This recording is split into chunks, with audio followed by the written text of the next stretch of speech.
Welcome to Coach Bennett's podcast, where every run has a purpose, where kindness is hardcore, where this is about running, and this is not about running, where every starting line is a finish line in disguise, where rambling still gets you where you need to be, where pineapple will never ruin your pizza, and the sodas, adult and not adult kind, are always cold, and where there is room on the starting line for everybody. I'm Coach Bennett. Thank you for letting me be a part of your day. Let's get started.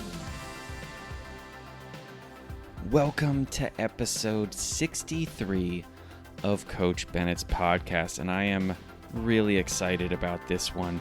But before we get into it, before we get into the heart and the soul of this episode, you're just going to need to be a little patient. Oh, did you see what I did there? Because the name of this episode is Patience, and I'm asking you to be patient.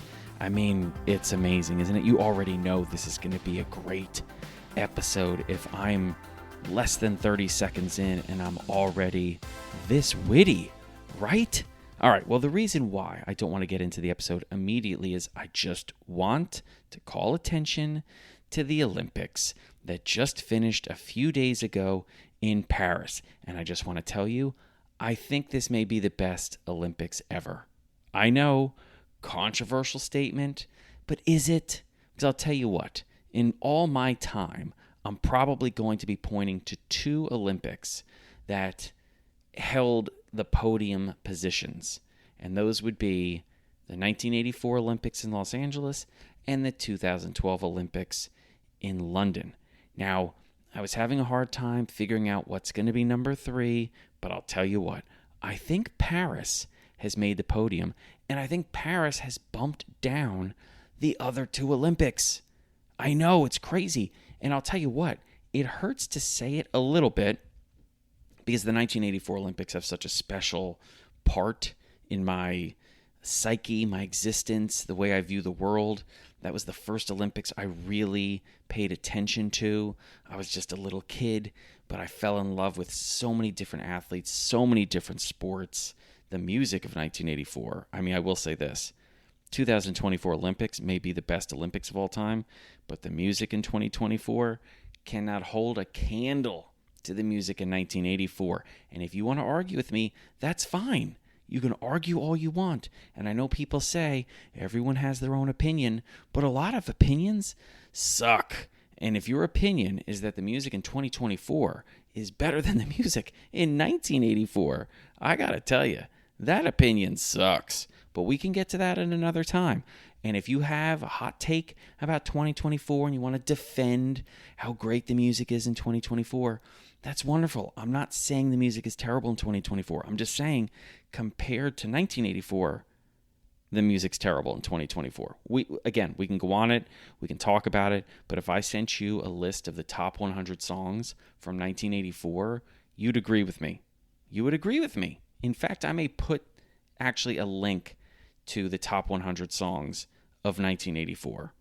You check those out, and you even try to muster the energy to say 2024 wins. Anyway, the point is, there will be an Olympic episode. I already have a name for it. Lessons from Olympus, right? So good, so unbelievably terrible too, which I think is the reason why the title to the episode is fantastic, because it's ridiculous and in a lot of ways just stupid. But lessons from Olympus, right? Well, first of all, the Olympics aren't even taking place on Mount Olympus, but it just sounds so good. So I think that may be episode 64, because there's a lot to unpack. I mean, we could spend the entire time just on track and field, and it would be a great episode, because I will also say this, that was the best track meet I've ever watched. Just bar none, the best track meet, and I think a lot of it has to do with the fans, but the athletes showed up. There were so many storylines. There was so much drama, so many athletes that really stepped up. And one of the things that I loved was how young the track and field athletes were. Youth was serving in 2024. It was just great to see. And you'd think I'm at that age where I'm trying to hold on to, athletes that are running well into their careers. And I love that. I think these athletes are this next generation of athletes are just incredible. They are beautiful athletes, and we're going to be seeing them for a long time. What's also exciting is the next generation of athletes, the ones that are a couple years younger than the athletes that competed in this Olympics. I'll tell you what, they're not going to wait till 2032. They want theirs in 2028. I cannot wait for the build-up to the LA Olympics in 2028 in track and field, because it is going to be fireworks. It's going to be fireworks on the build-up. We're not going to have to wait to the Olympics. The amount of racing and competing and the quality of that racing and competing that's going to have to take place for athletes to make their teams from their different countries just so they can take the starting line representing those countries in the Olympics. Whew. Because I'll tell you what, this Olympic group of athletes this year, unbelievable. But the ones that almost made it or are a year or two away from being elite at the world level, when those two worlds collide, whoo, baby, we are going to have an epic track and field meet in 2028 in Los Angeles. But putting that aside, I think next week we'll have an Olympic episode. And it won't just be recaps, but it will be recaps. It's going to be lessons. It's going to be learnings. It's going to be things that I saw that I got really excited about that I'm going to incorporate into my own running and my own coaching and my life. So there's always great stuff that you can pull out of the Olympics.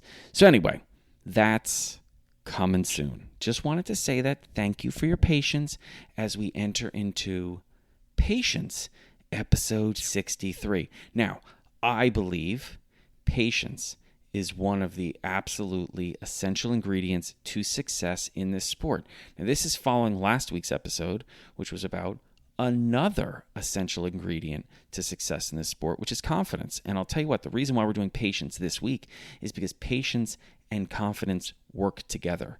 Patience and confidence feed off each other. And in many ways, patience and confidence need to be there for each other, for the other one to even exist. We're going to get to all of that as we go through. But you know me, I like definitions. I like dictionaries. I think it's a great way to start this conversation because, like confidence, a lot of people don't really know what patience means. So I'm going to break it down for you, patience definitions, okay? So let's start with what would be definition number one of patient, okay? Patient. So definition number one, it's a noun. Now, this is not the one that I'm going to be focusing on, but I just want to tell you what it is so you understand what it is as we go into these secondary and tertiary definitions. Okay, so first definition, patient, noun, a person that is under medical care or treatment. Like I said, I'm not going to focus on that definition on this run, but I will say this. If you are a patient, if you are under medical care or treatment, then you need to take that seriously. You need to be just as passionate taking advantage of that care as you would be taking advantage of your training and your running.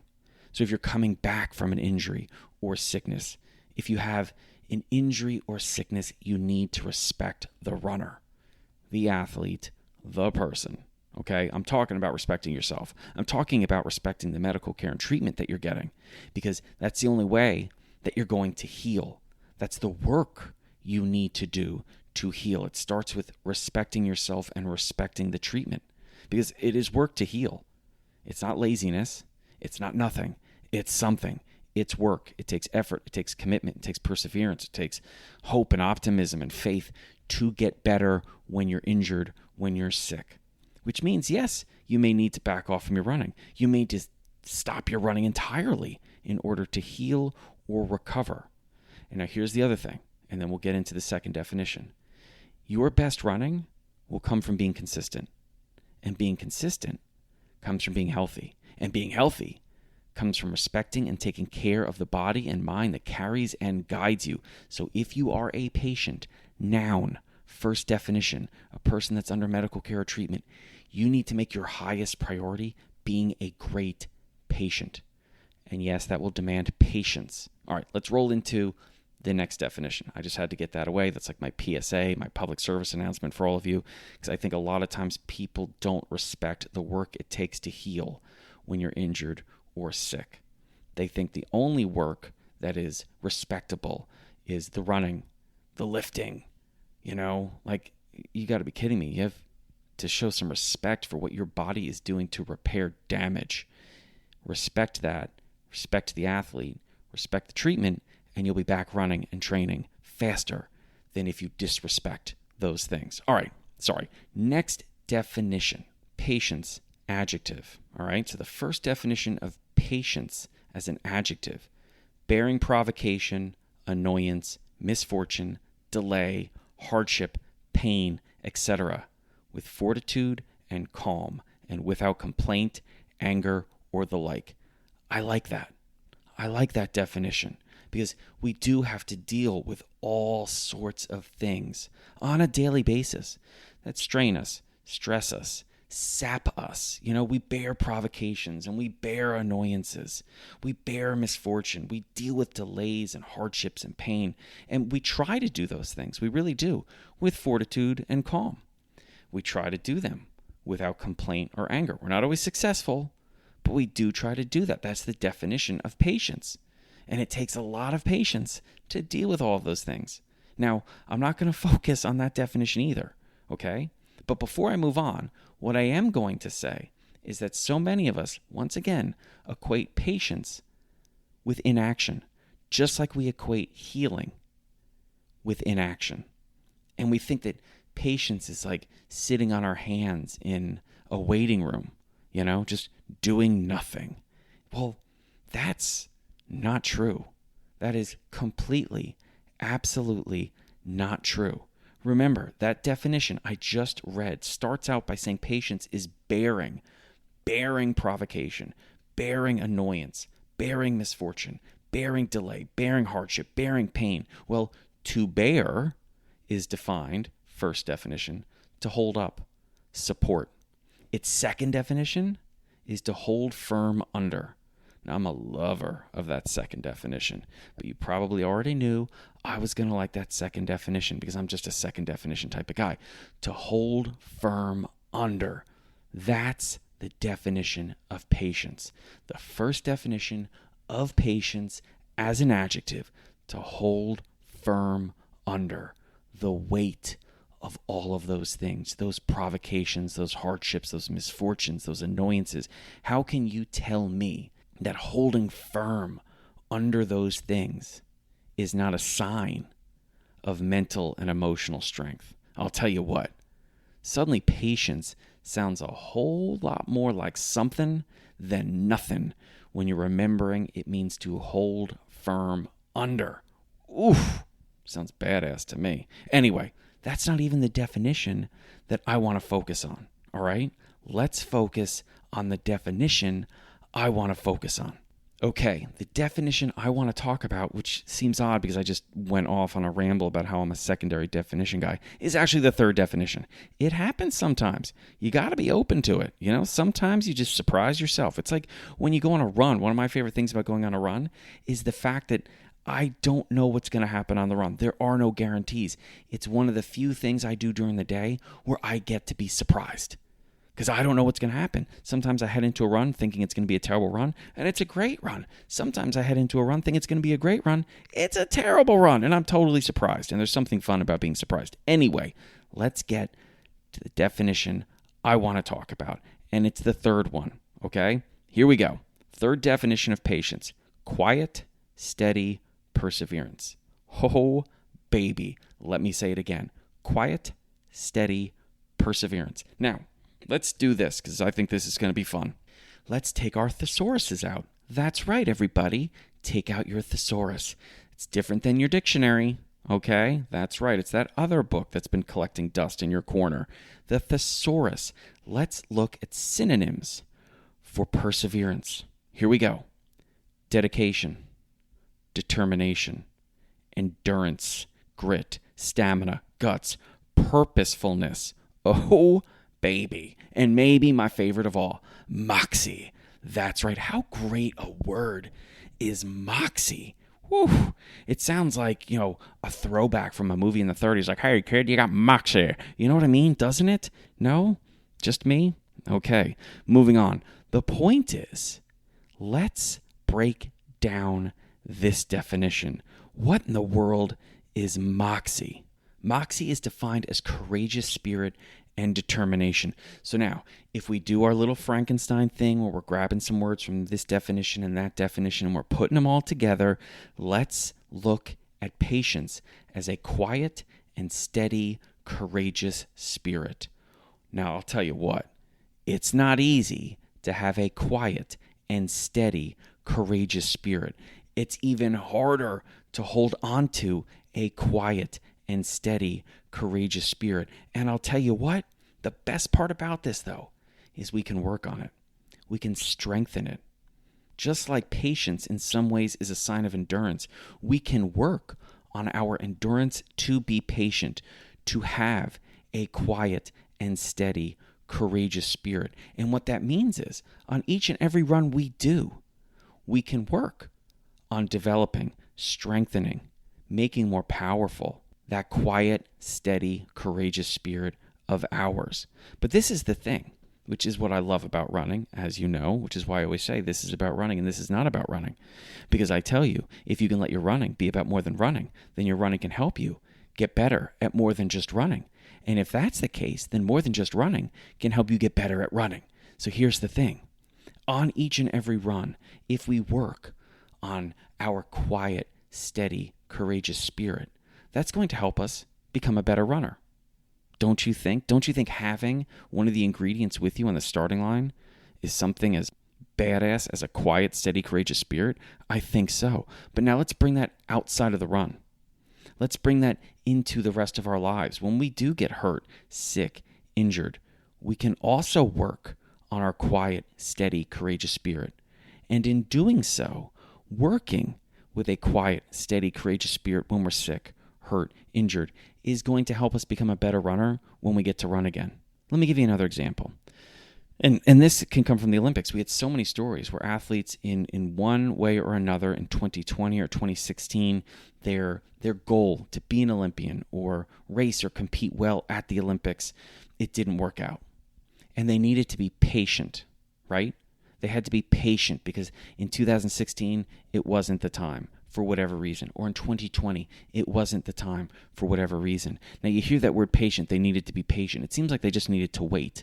Well, if we flip it and say it didn't work out in 2016, so what they needed to do was have a quiet, steady, courageous spirit. Doesn't that sound more powerful? And yet, that's patience. It didn't work out in 2020. They had to be patient.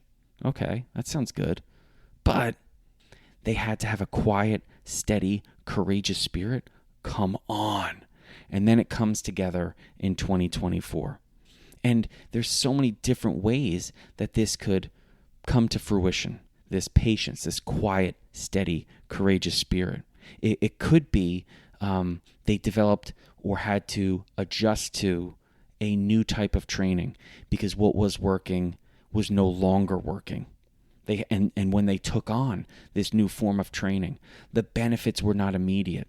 They had to stay patient as this new form of training was developing, and they were callousing themselves to it. They were being patient. But if you think about it, it is a quiet, steady, courageous spirit to do the work in anticipation, in the hope that it's going to pay off, to have the faith that it's going to pay off. Running is so much delayed gratification, okay? When we start a run, we're not doing the run in the hopes that the run we're doing is going to make the run we're doing better. What we're doing that run for, in many ways, is that it's going to make a future run better. Now, that run can make the day better, it can make our mood better, but if you're looking at it from a coaching perspective in terms of physical fitness and mental fitness for a run, it's the delayed gratification that we're looking for. It's knowing that if we put together a series of days and weeks, then there will be a series of days and weeks in the future where we are going to reap the benefits of what we did in the past. That's patience.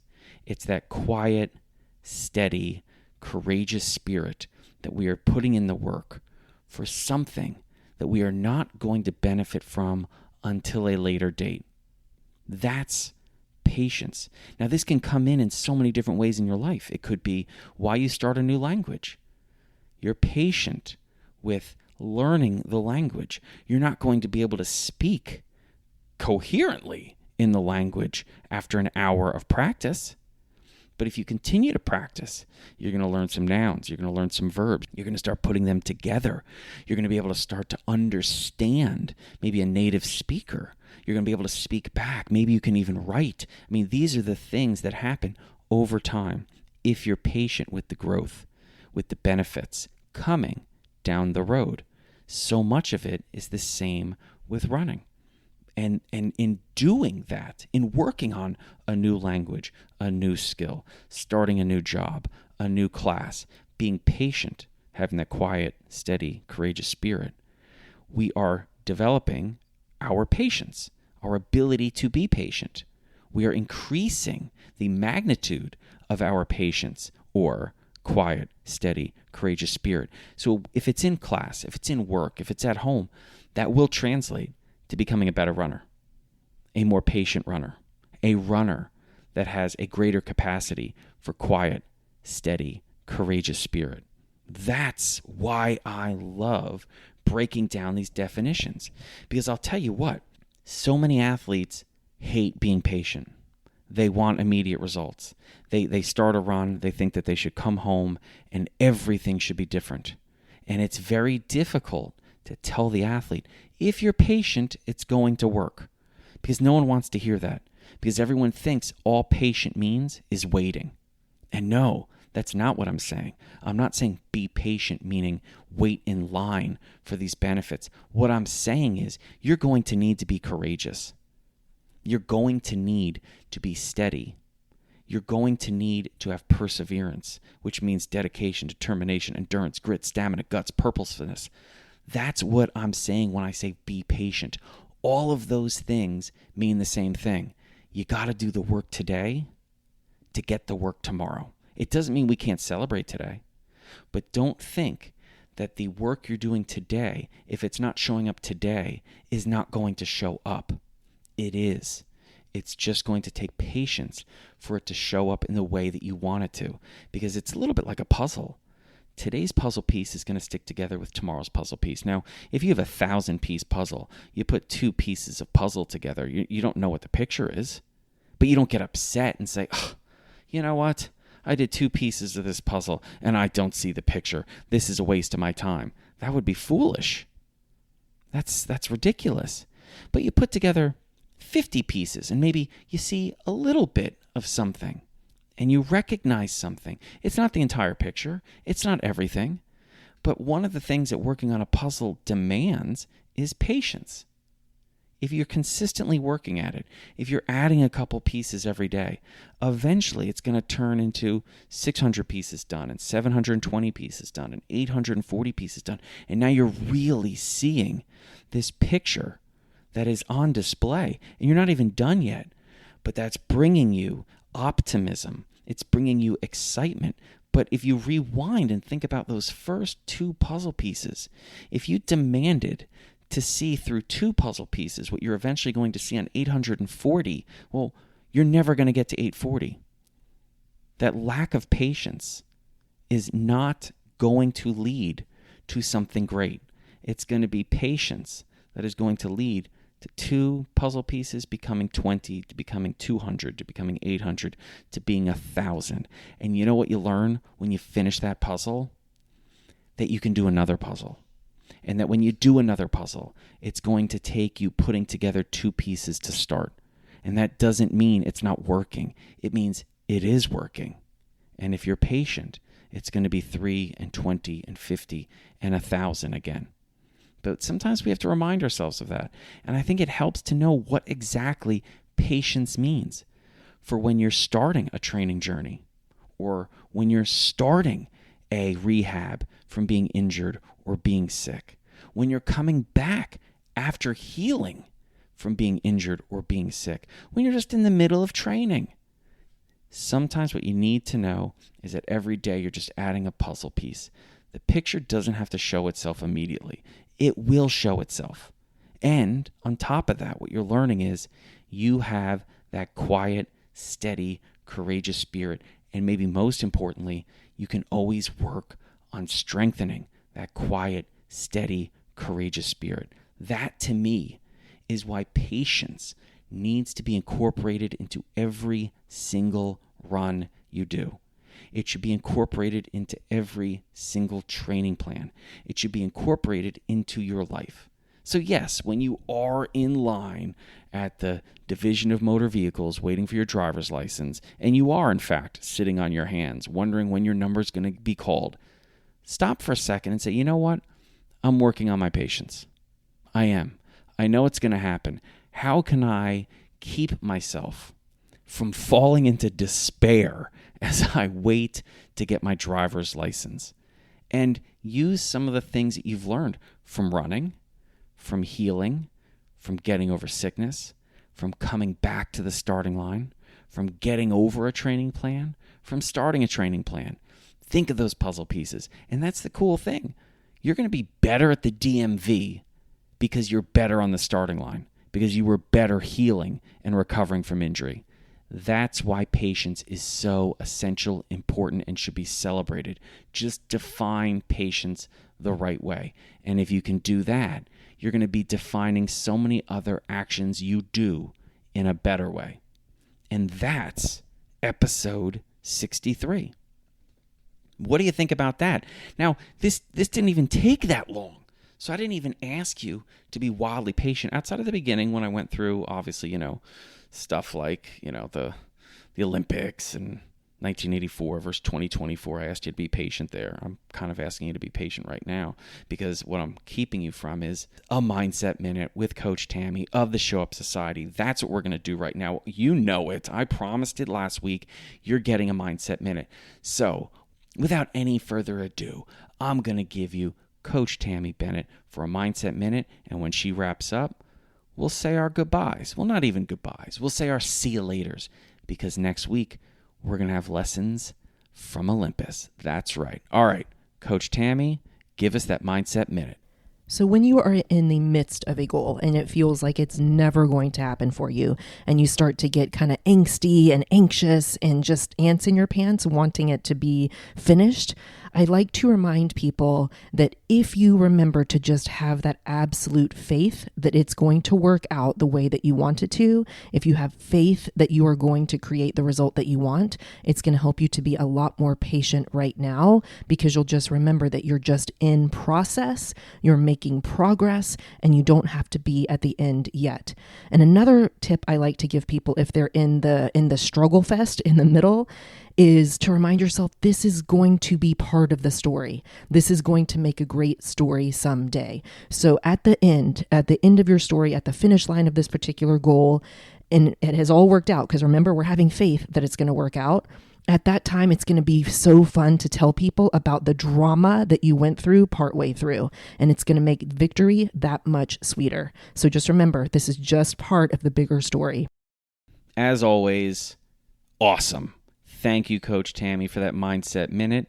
Thank you for coming in, and I'm probably going to ask you to give some of your favorites from the Olympics next week, so hopefully you agree to that. You're not in the room anymore, but I'm just going to assume for everyone that you agreed to it, and you don't want to let everyone down who's listening. They want to hear what you loved about the Olympics too. So next week, episode 64, that's going to be a banger. Make sure you listen to that.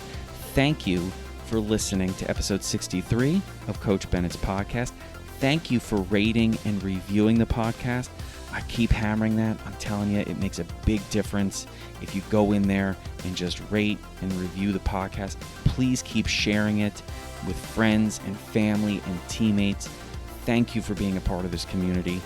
Thank you for listening. And until next time, take care of yourself, take care of each other, and I'll meet you on the next starting line. Thank you so much for listening to Coach Bennett's podcast today. And if you're not already following or subscribed to the podcast on whatever platform you're listening, well, I really wish you would because it helps a lot. Also, check out the show notes because you'll find a link to Coach Bennett's newsletter, as well as all the social media sites that I'm on. Places like Threads and Facebook and Instagram and Mastodon and YouTube and even the artist formerly known as Twitter, whatever that dumpster fire is called today. You'll find a link to it because I'm on there. Thank you so much again for listening, and until next time, take care of yourself.